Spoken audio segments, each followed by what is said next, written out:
very good evening to all of you. I'm Juhi Rajput. In today's episode, we're going to discuss impact of Union Budget 2012 on construction and infrastructure sector.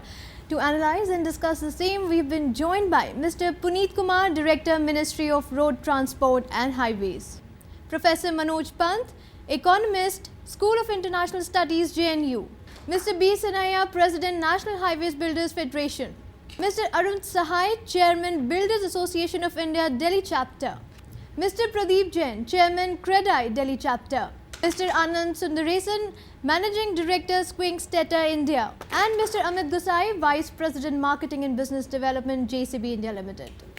Very good evening and welcome.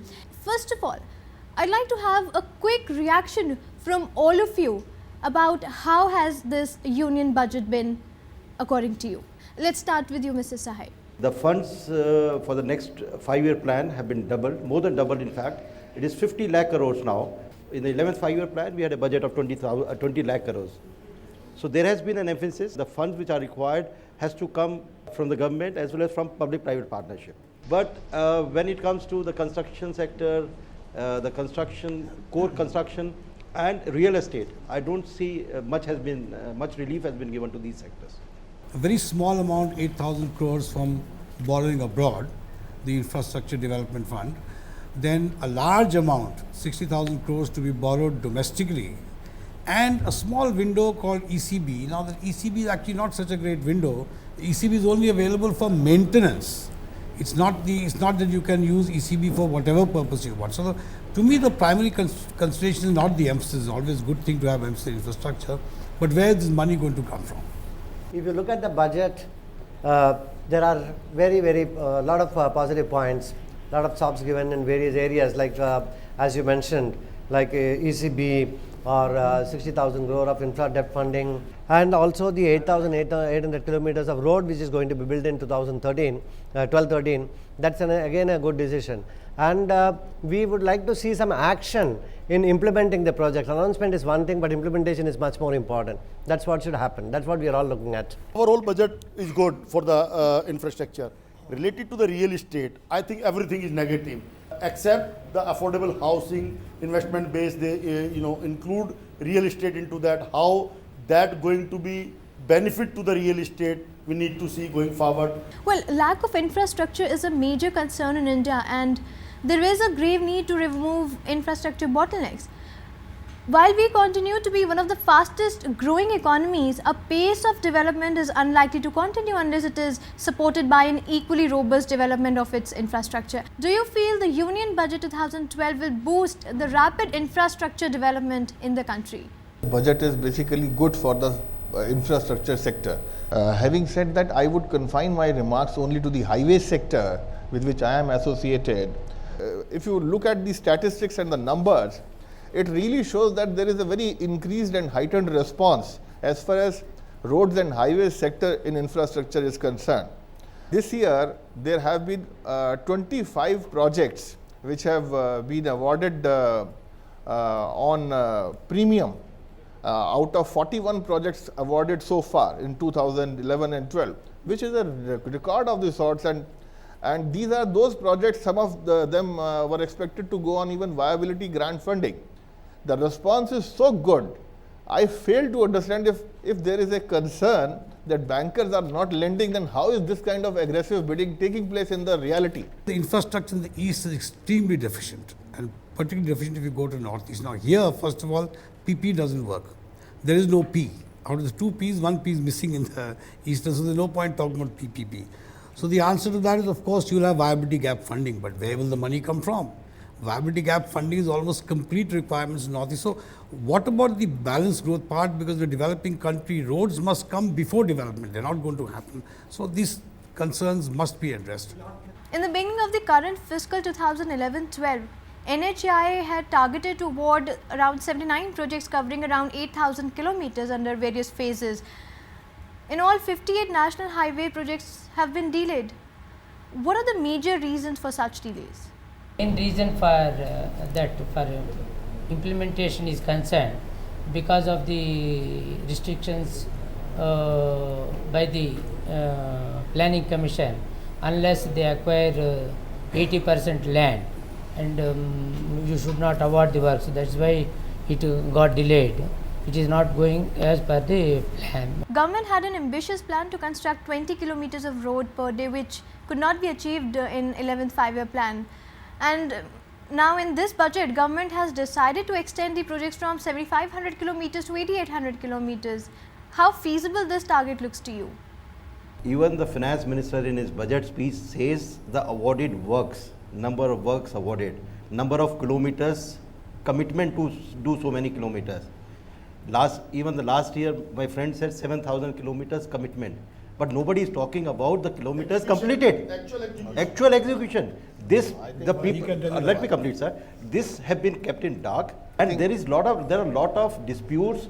The projects in execution for last so many years, they are either struck, they are in disputes, arbitration awards, they are pending, not been award considered. Huge funds are blocked.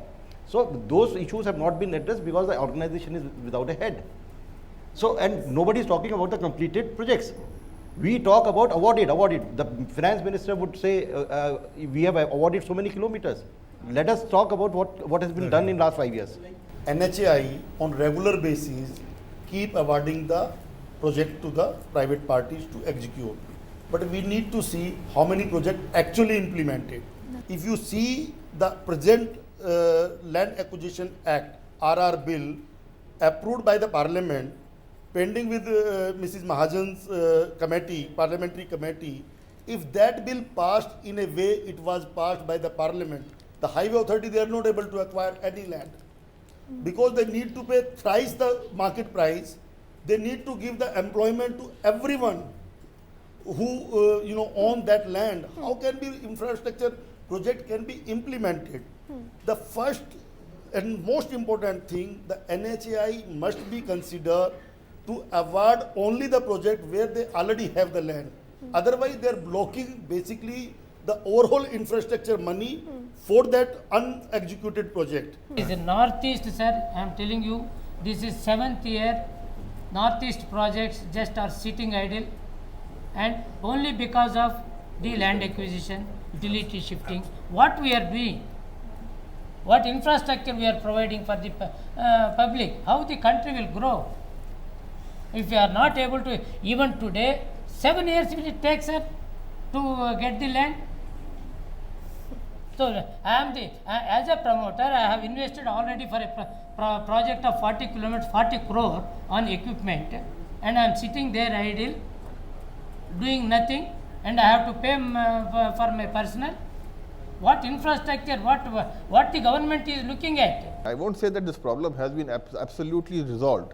There are issues, there are areas, and much also depends upon the cooperation of the state government. Since we are in the federal setup, we have to basically, take the state authorities also in confidence. There are various issues, there are coordination issues, but from the ministry side, many of these issues have also been resolved by forming coordination units at the state level, and also the land acquisition has been improved over last 2.5 years, which I have personally seen. As a result, 80%, up to 80% of the land at least is made available to the developer on the date of issue of LOA, with the balance 20% commitment to be completed before the financial close is achieved in case of the highways projects. We'll continue this discussion, but after this short break. You stay tuned.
Welcome back.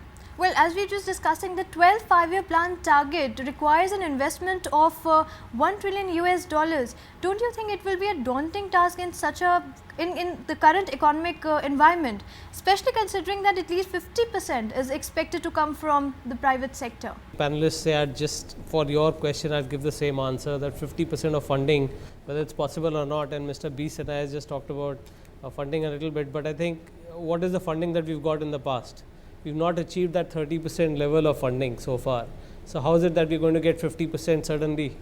You know, that's the question to raise. The other thing is, we are expecting the economy to grow, and the finance minister said 7.6% plus.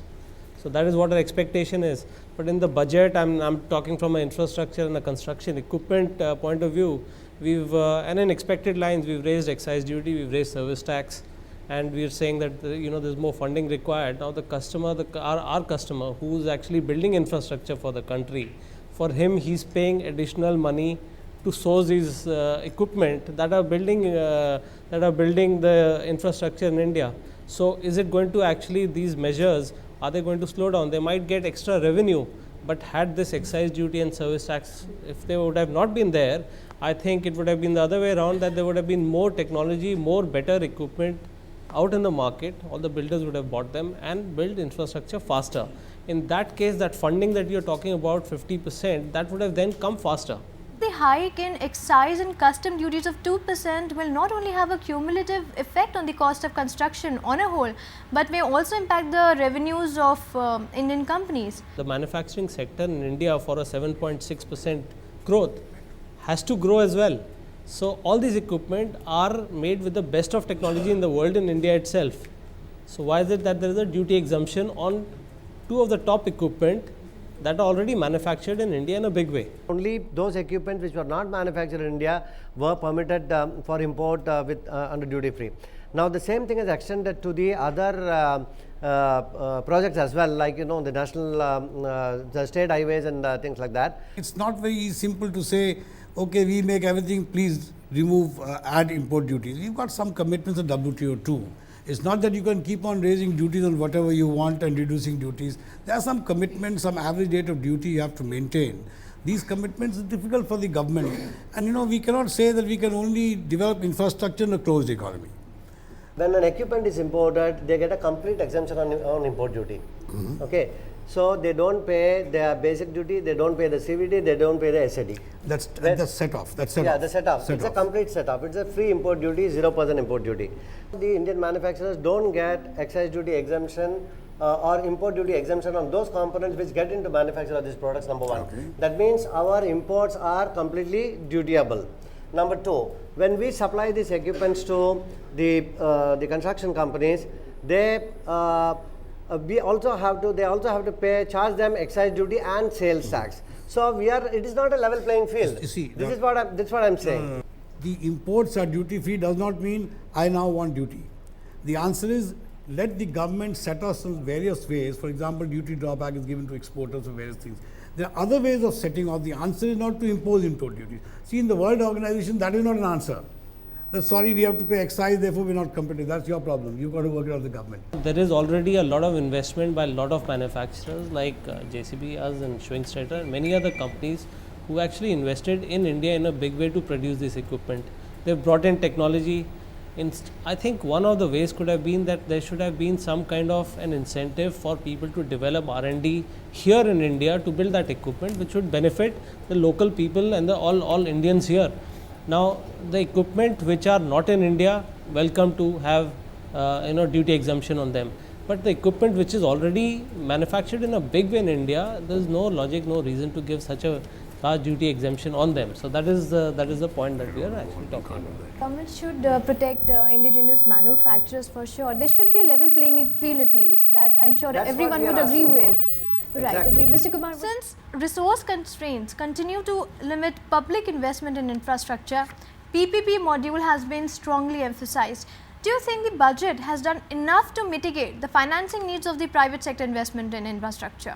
There is no denying that there is a huge infrastructure deficit in various infra sectors, and there has been a lot of work done for stabilizing the public-private partnership philosophy, I would say.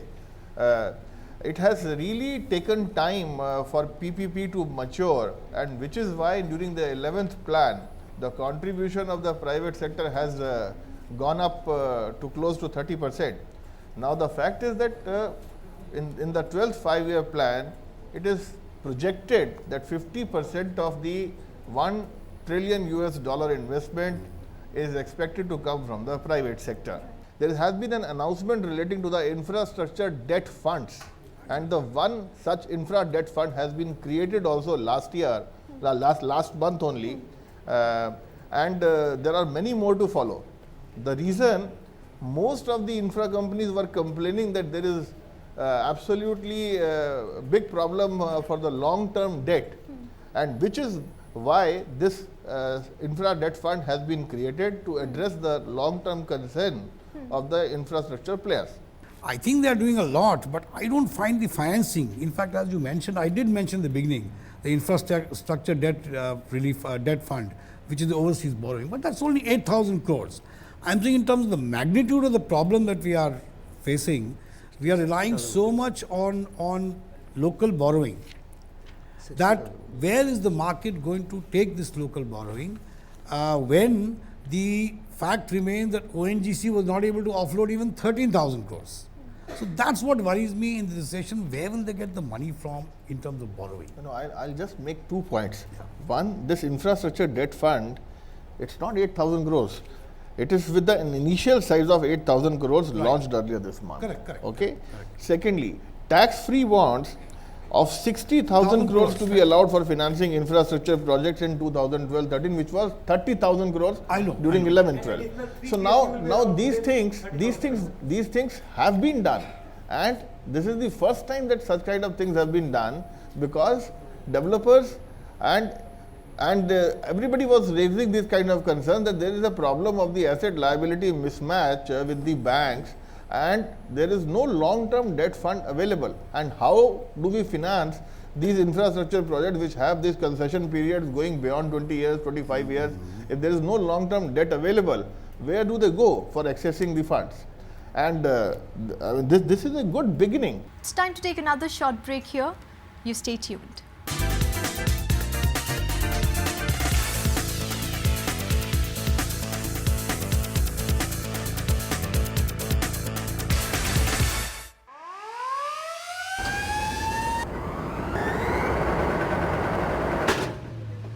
आज फिर machine बंद हो गई। Machine तो ठीक है, बिजली धोखा दे गई, केबल ही घटिया है। मानो या न मानो, आज भी कई औद्योगिक क्षेत्रों में बिजली की कमी के कारण हजारों लोगों को खाली हाथ घर लौटना पड़ता है। तो क्यों न एक ऐसा पावर केबल चुने जो बिजली बचाए, बिजली का घाटा रोके और शॉर्ट सर्किट का जोखिम घटाए। चुने Raveen cables. Prime cab, Raveen cables उत्पादन। When you are determined to be a winner,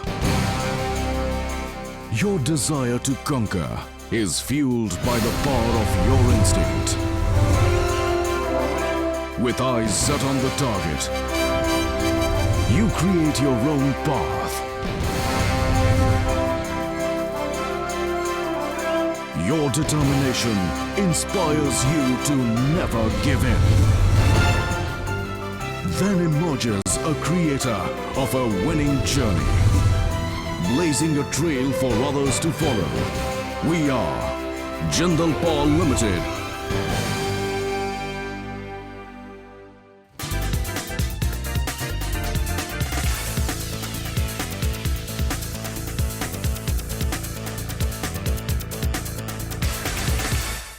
Welcome back. In today's episode, we're discussing impact of Union Budget 2012 on construction and infrastructure sector. Mr. Sahai, well, hike in excise duty and service tax would adversely affect the growth prospects of the industry and result in higher cost to the consumer, in turn leading to inflation. What are your views about it? We talk about, we've been seeing that there has been a dip in the industrial growth. The industrial growth has come down, and it is on negative. We have to accelerate that for the GDP to grow. And on the other front, on the other hand, we are increasing the excise duty, we are increasing the service tax. So what are we looking at? By increasing the excise duty, it is not serving the purpose of the government. We have seen in the past, whenever they have decreased excise duty, they have been able to generate more revenue with the growth. When we talk about construction industry, there has been more volatility. If we see the last 3 years or maybe 4 years, steel prices, they're not stable. In last 4 months, the prices have gone up from 40 rupees a kg to more than 50 rupees. I'm talking about long products, which is 100% consumed in the construction industry. So now you trying to, all these factors are going to be inflationary measures as far as the construction industry is concerned. Prices of cement has gone up, and steel and other materials. See, the cost escalation, generally we consider 5% of the seat in 2.5 years, 3 years, like that. But whereas here, if you see the last 3 years back, the projects which were taken, today there is 100%, 60 to 70% increase in the prices. See, where diesel was say 30 rupees, today it is 45 rupees, bitumen is say 30,000, today it is 45,000. How anybody consider? See, just we are looking at this 2% increase in the excise duty. See, every month they keep on increasing the bitumen, diesel, all these things are not being considered. And which funder will come forward to fund for the project? Where is the guarantee where it is going to get ended by at a particular cost? Mr. Gossain, let's quickly take your views. The budget 2012-13 has addressed the expectation of this industry. Micro level, there are things which are missing that are actually going to take the infrastructure forward in a faster way. Now, NSDC, the National Skill Development Corporation that's been formed, is a very good initiative because it's going to produce, you said 6 crore people, I don't know what numbers, but if that's the... No, this is the number announced in the budget speech. If that is the number, 6 crores that are going to be produced, then we need to actually get mechanization in a big way to get all the projects that we are talking about move very fast and actually achieve all the infrastructure dreams that the country has. Now, from that perspective, that is why we say that when you increase the taxes to the consumer, already industrial production is down. You need to actually take it up. So I think that had to be maintained, and also to mechanize, you need to give some fillip to the sector which produces the mechanization. Mr. Anand, what would you like to say? When we hear the number of $1 trillion, it's really fantastic, and we all say that, okay, whatever investment we have made, we are going to utilize that, and we will have a complete capacity utilization of whatever we did. Because in 2007, 2008, we did, because the whole thing was booming, we invested a lot, we have created capacities which we were not able to use it. In 2009 and 2010, we were happy. 2011 onwards is going down. So that's where we are concerned, that how soon we are only looking at implementation of the project from the government side, speedy implementation of the project and speedy execution of the project, so that the infrastructure also develops, and although we are also happy with utilizing our capacity. Lastly, I'd like to ask all the panelists, how has been the budget and what else could have been there to make things better? Mr. Sahai. In this finance bill, they have come out with a notification, and which is very rare, which says from retrospective. No, this is for road repairs maintenance. So the projects even executed before 2009, from 2005, when the time when it had come into applicable, so they have been exempted. So this is a big relief to people and to a lot of issues which have arisen. The construction industry at times were not, being a service provider, were not able to recover the service tax from the service recipient. So here this is one good step which has come. Then the negative list and the identification of projects which are exempted. So this would all help in the confusion which we are going through for last couple of years. Let's see what Mr. Jain wants to say. Finance Minister make availability of the funds in large way with the infrastructure. My humble submission to the infrastructure policy maker to utilize that money in a right way, to implement and deliver to the nation. That's it. Mr. Gossain. The manufacturing sector here needs a lot of research, R&D, getting the technology here to build infrastructure faster. Now you have this focused product group, why not add infrastructure building equipment, R&D in the focused product group, which will actually going to give another fillip to the industry here to produce things that are used, that are Indian specific. Mr. Anand, what would you like to say?